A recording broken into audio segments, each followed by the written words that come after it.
Bonjour, merci d'avoir cliqué, merci pour votre curiosité. Je me présente, moi c'est Mélissa, j'ai 50 ans, je suis une pratiquante du Sutra du Lotus, du bouddhisme de Nichiren Daishonin depuis maintenant plus de 30 ans. J'avais envie de créer un nouveau support en fait d'études. Voilà, j'avais envie d'apporter ma contribution différemment. Je ne sais pas comment, je ne sais pas si on ira loin. En tout cas, je suis soutenue par ma fille qui est en post-prod, en production. J'ai une amie aussi qui me soutient très très fort, qui est aussi productrice et qui fera sa petite apparition dans pas très très longtemps, Delphine. Donc à travers ce podcast, j'avais envie de partager avec vous les écrits de Nichiren Daishonin, les écrits de Daisaku Ikeda.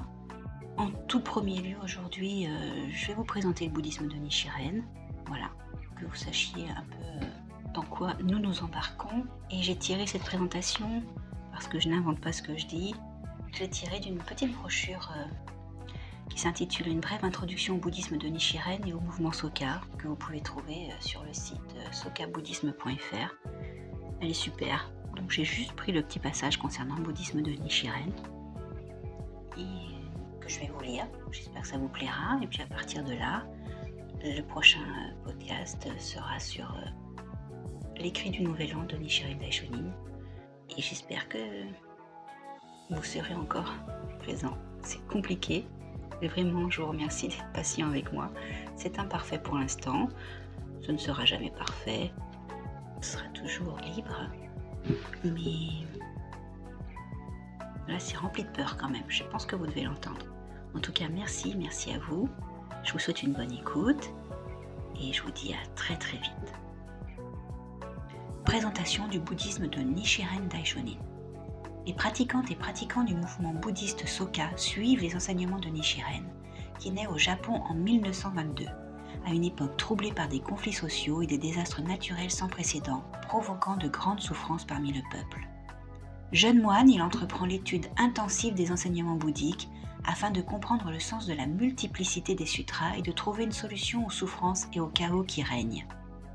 Ces études le convainquent que le Sutra du Lotus contient l'essence de l'éveil du Bouddha et qu'il recèle aussi la clé de la transformation des souffrances humaines et de la prospérité de la société.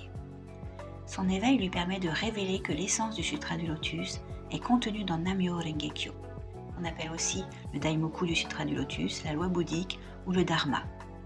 Il définit la récitation de Nam-myoho Renge-kyo comme la pratique universelle permettant à chacun de manifester la bouddhéité ou nature de Bouddha, état caractérisé par une liberté intérieure, une sagesse et une compassion infinie inhérente à sa vie. Il considère le Sutra du Lotus comme une voie spirituelle, accessible à toutes et à tous pour vivre heureuses et heureux en ce monde. Le legs de Nichiren réside dans sa lutte incessante pour le bonheur des êtres humains, son désir de créer une société respectueuse de la dignité inhérente à chaque vie humaine et ainsi contribuer à une culture de paix.